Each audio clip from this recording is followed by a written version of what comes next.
ce week-end de Pâques, un apéro-théâtre en 3 parties, du théâtre feuilleton, une adaptation de L'Homme hanté de Charles Dickens. C'est ce que tout le monde disait. Le ciel me préserve de prétendre que les dires de tout le monde sont nécessairement vrais. Tout le monde peut avoir tort autant qu'avoir raison. En commune pratique, il est souvent arrivé que tout le monde ait tort. Mais si dans ce cas précis je me réclame de tout le monde, c'est que sur ce point, tout le monde avait raison. Il avait vraiment l'air hanté. Qui eût vu sa joue creuse, son œil cave et brillant, son habit noir, ses cheveux grisonnants qui pendaient comme des algues entremêlées autour de son visage, qui n'eût dit qu'il ressemblait à un homme hanté? Qui eût observé sa physionomie taciturne, sombre, farouche, avec les égarés de qui retourne sur le lieu et dans un temps de son passé, ou écoute d'anciens échos résonnant dans sa tête? Qui n'eût dit qu'il ressemblait à un homme hanté? Qui eût entendu sa voix basse, profonde, grave? Qui n'eût dit qu'il ressemblait à un homme hanté? Sa demeure était à ce point solitaire qu'on aurait dit un caveau.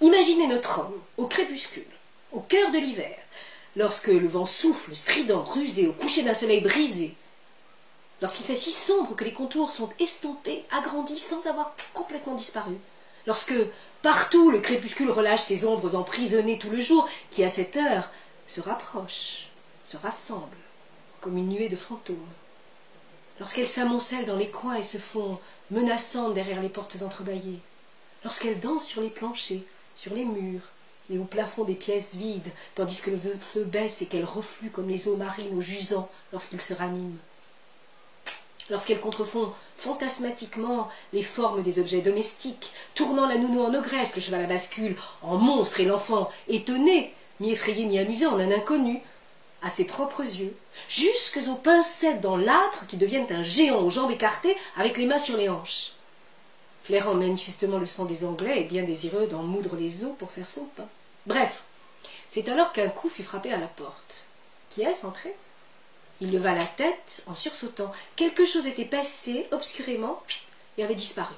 Et pourtant, je suis affirmatif, c'est indubitable, nul n'avait glissé ni même effleuré le plancher. Mais alors que les ténèbres et l'ombre s'épaississaient derrière lui, elle prenait peu à peu l'horrible apparence de lui-même.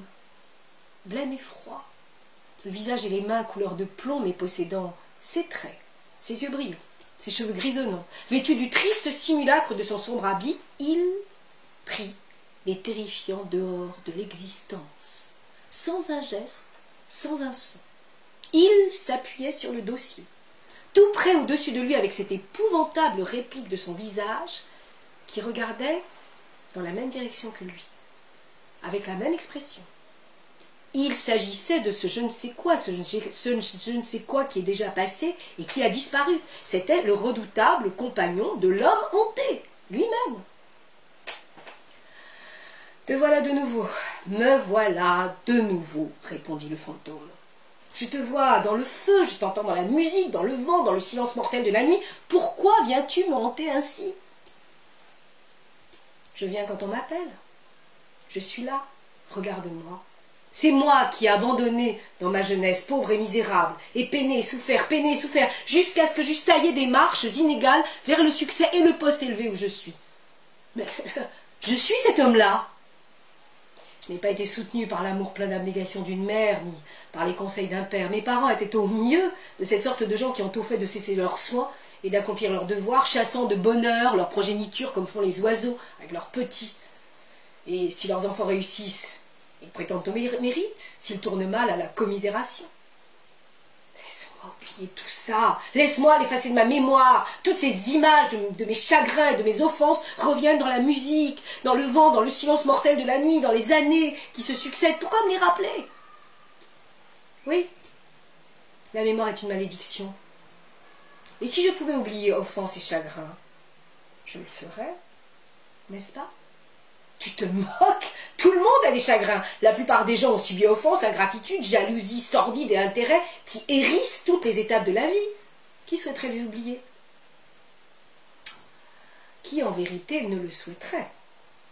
Moi, je t'offre d'oublier le chagrin, l'offense et les misères que tu as subies. De les oublier?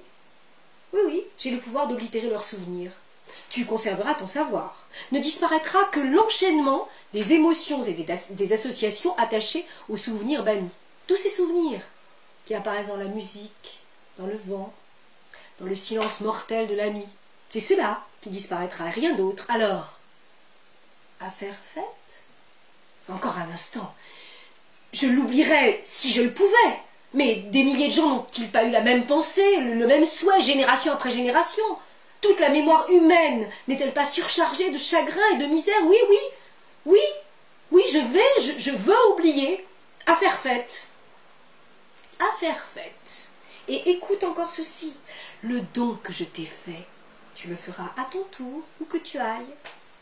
Dans ta grande sagesse, tu as découvert que le souvenir des offenses et des chagrins est le lot du genre humain, et que les hommes ne seraient que plus heureux sans lui. Sois donc leur bienfaiteur. Délivre-les de ces souvenirs. Va. Et si vous voulez connaître la suite de l'homme hanté, retrouvons-nous demain pour un nouvel épisode de l'apéro-théâtre, d'après Charles Dickens. À votre santé, l'Echaim, na zdrowie, salut, cheers.